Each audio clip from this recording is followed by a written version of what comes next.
देखते हैं secondary indexing क्या होती है। सेकेंडरी इंडेक्सिंग का क्या है, most common scenario, suppose that we are already have a primary indexing on a primary key, कि हमारे पास एक टेबल है, उसमें प्राइमरी की के ऊपर हमने प्राइमरी इंडेक्सिंग हो गई है हमारे पास, ठीक है, पहले से ही।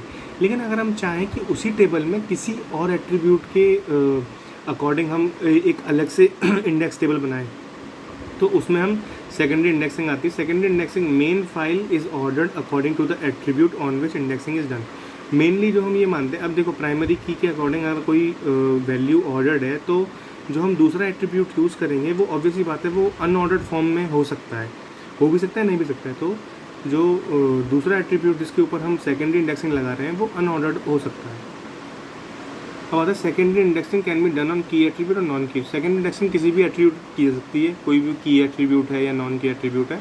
और number of entries in index table, ये बहुत इंपॉर्टेंट पॉइंट है कि इंडेक्स फाइल में जितनी भी नंबर ऑफ एंट्रीज होंगी वो रियल एंट्रीज के इक्वल होंगी। तो जो भी हम ऑर्डरिंग कर रहे हैं वो हम ब्लॉक्स में डिवाइड नहीं कर रहे हैं। इस बार हम पूरा का पूरा जो डेटा है वो उसका हर एक वैल्यू को हम एक इंडेक्स फाइल में जगह दे रहे हैं।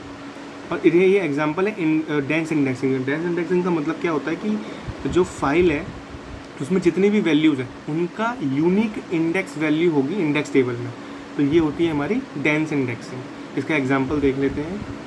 तो जैसे हमारा एग्जांपल दे रखा है यहाँ पर, अगर हम देखें तो कि हमारे पास number of records 30,000, block size दे रखा है, ये सब दे रखा है, ठीक है। लेकिन अब हमें ब्लॉक्स में डिवाइड नहीं करना, पहली बात। अब हमें ये देखना है कि 30,000 जो रिकॉर्ड्स हैं उस, और हमारे पास रिकॉर्ड साइज़ कितना है, 100 है।